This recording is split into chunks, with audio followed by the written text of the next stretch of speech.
മെസ്സിയെ കേരളത്തിൽ കൊണ്ടുവരാനെന്ന് പറഞ്ഞ് ആ 126 കോടി എങ്ങോട്ട് പോയി? അർജന്റീന ഫുട്ബോൾ അസോസിയേഷൻ അല്ല, പകരം അമേരിക്കയിലെ അജ്ഞാത ഷെൽ കമ്പനിയിലേക്കാണ് ആ തുക പോയത്. മെസ്സിയുടെ പേരിൽ നടന്നത് വമ്പൻ ഹവാല ഇടപാടോ?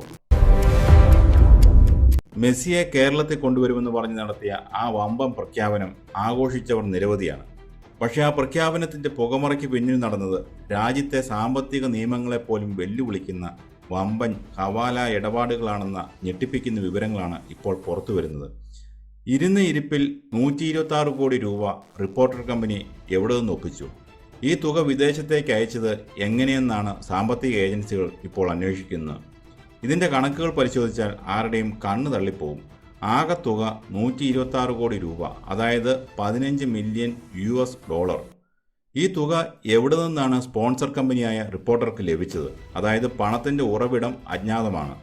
റിപ്പോർട്ടർ ചാനലിൻ്റെ ഔദ്യോഗിക വരുമാന സ്രോതസ്സുകളോ ബാങ്ക് ബാലൻസോ പരിശോധിച്ചാൽ ഇതിൻ്റെ 10% പോലും കാണിക്കാൻ കഴിയില്ല. സാധാരണഗതിയിൽ ഒരു ദേശീയ ടീമിനെയോ അന്താരാഷ്ട്ര താരത്തെയോ കൊണ്ടുവരുമ്പോൾ പണം കൈമാറുന്നത് അതത് രാജ്യത്തെ ഫുട്ബോൾ അസോസിയേഷനാണ്. ഇവിടെ അർജന്റീന ഫുട്ബോൾ അസോസിയേഷന്, അതായത് AFAയ്ക്ക് പണം നൽകണം. പക്ഷേ സംഭവിച്ചതെന്ത്? AFAയുടെ അക്കൗണ്ടിലേക്ക് ₹1 പോലും നേരിട്ട് പോയില്ല. പകരം അമേരിക്കയിൽ രജിസ്റ്റർ ചെയ്ത ഒരു ഷെൽ കമ്പനിയുടെ അക്കൗണ്ടിലേക്കാണ് ഈ തുക മൊത്തം പോയിരിക്കുന്നത്. എന്തിനായിരുന്നു ഈ അമേരിക്കൻ ഇടനിലക്കാരൻ?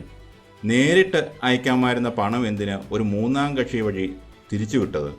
ഈ കമ്പനിയുടെ യഥാർത്ഥ ഉടമസ്ഥർ ആരാണ്?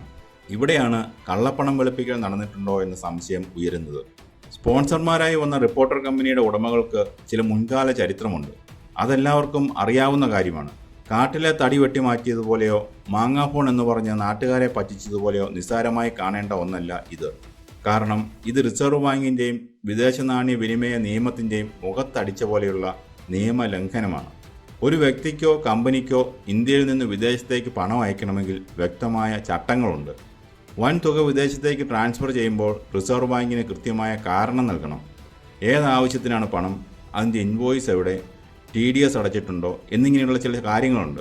ഇതൊക്കെ ഈ ഇടപാടിൽ നടന്നിട്ടുണ്ടോ? അതുപോലെ തന്നെ 126 കോടിയുടെ ഇടപാട് നടക്കുമ്പോൾ അതിലടയ്ക്കേണ്ട ലക്ഷക്കണക്കിന് രൂപയുടെ GST ഉണ്ട്. അതും ഇവിടെ അടച്ചിട്ടില്ലെന്നാണ് പുറത്തു വരുന്ന വിവരം. സർക്കാരിന് ലഭിക്കേണ്ട നികുതിപ്പണമാണ് ഇങ്ങനെ വെട്ടിച്ചത്.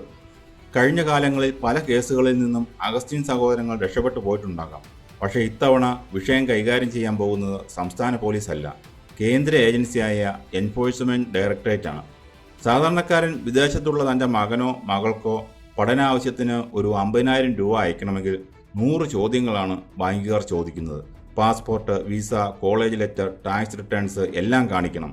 എന്നിട്ടാണ് ഇവിടെ ഒരു വ്യക്തതയും ഇല്ലാതെ 126 കോടി രൂപ അമേരിക്കയിലെ ഏതോ അജ്ഞാത കമ്പനിയുടെ അക്കൗണ്ടിലേക്ക് പറന്നുപോയത്.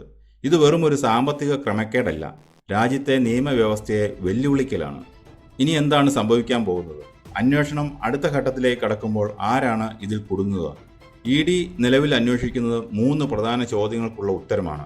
ചോദ്യം 1: 126 കോടി രൂപയുടെ യഥാർത്ഥ ഉറവിടം ഏതാണ്? അത് ഏതെങ്കിലും വിദേശ ഫണ്ടിൽ നിന്ന് വന്നതാണോ, അതോ ഇന്ത്യയിലെ കള്ളപ്പണം വെളുപ്പിച്ചതാണോ? ചോദ്യം 2: അമേരിക്കൻ ഇടനില കമ്പനിക്ക് കൊടുത്തു കഴിഞ്ഞ ശേഷം ആ പണം എങ്ങോട്ട് പോയി?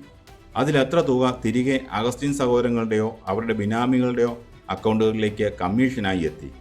ചോദ്യം 3: ഫുട്ബോൾ താരം മെസ്സി അറിയാതെയാണോ അദ്ദേഹത്തിൻ്റെ പേര് ഉപയോഗിച്ച് ഈ വമ്പൻ സാമ്പത്തിക തട്ടിപ്പ് ആസൂത്രണം ചെയ്തത്? ഇതിലേതെങ്കിലും ഒന്നിന് തൃപ്തികരമായ മറുപടി നൽകാൻ കഴിഞ്ഞില്ലെങ്കിൽ പ്രത്യാഘാതം ഗുരുതരമായിരിക്കും. മെസ്സിയുടെ പേര് പറഞ്ഞ് ആവേശം വളർത്തി അതിനു പിന്നിൽ 126 കോടിയുടെ കള്ളക്കളി നടത്തിയെങ്കിൽ അതിനു പിന്നിലുള്ള ഓരോ വ്യക്തിയും നിയമത്തിനു മുന്നിൽ മറുപടി പറഞ്ഞേ മതിയാവൂ. മാധ്യമപ്രവർത്തനം എന്നത് നിഷ്പക്ഷ വാർത്തകൾ ജനങ്ങളിലേക്ക് എത്തിക്കാനാണ്, അല്ലാതെ സാമ്പത്തിക തട്ടിപ്പുകൾക്കും കള്ളപ്പണം വെളുപ്പിക്കലിനും മറയായി ഉപയോഗിക്കാനല്ല. മാങ്ങാഫോണിനും മരമുറിക്കലിനും ശേഷം മാധ്യമ മുതലാളിയുടെ കുപ്പായമിട്ട് ഈ 126 കോടിയുടെ വമ്പൻ മാജിക്ക് കാണിച്ചവരെ കയ്യും വീശി പോകാൻ അനുവദിക്കരുത്.